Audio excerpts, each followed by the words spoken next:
What if I told you the first Silicon Valley wasn't in California? It was here, 2,000 years ago. This was Alexandria, the intellectual capital of the ancient world. A city where scholars, engineers, and philosophers gathered from across the Mediterranean. A city built on curiosity, home to the greatest library ever created. A place said to contain hundreds of thousands of scrolls. And inside this city, technology so advanced, we're still trying to understand it.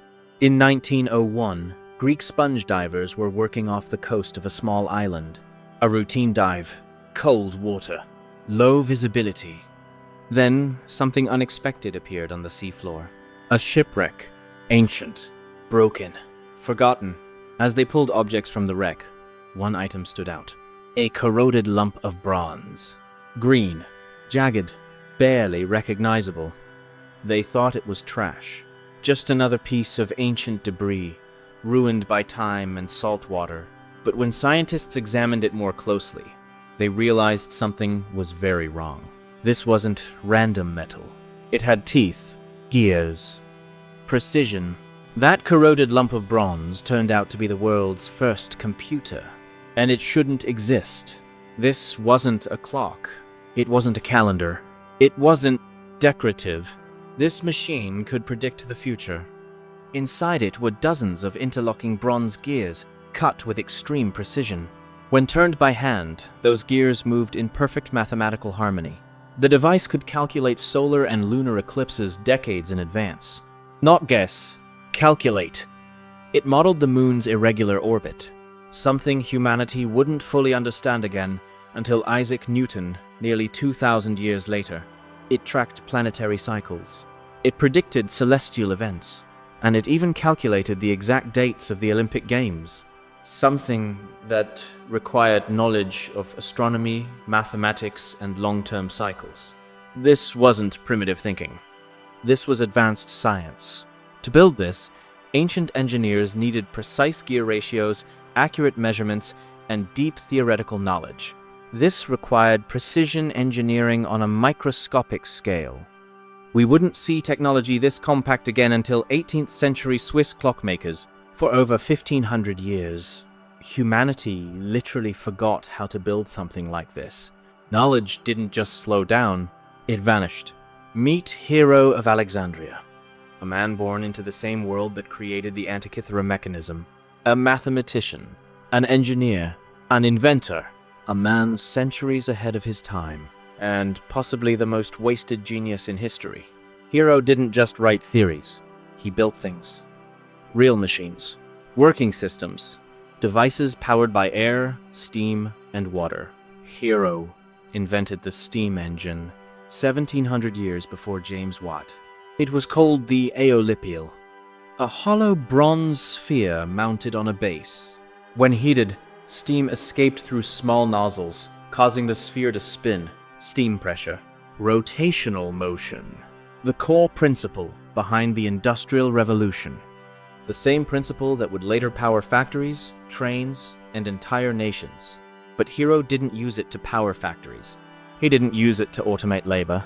He didn't connect it to industry. He used it as a party trick, a novelty, something to amaze audiences, something to demonstrate a principle, not change the world. And Hero didn't stop there. He also built the world's first automated doors, massive temple doors that opened on their own. No human hands, no visible mechanism.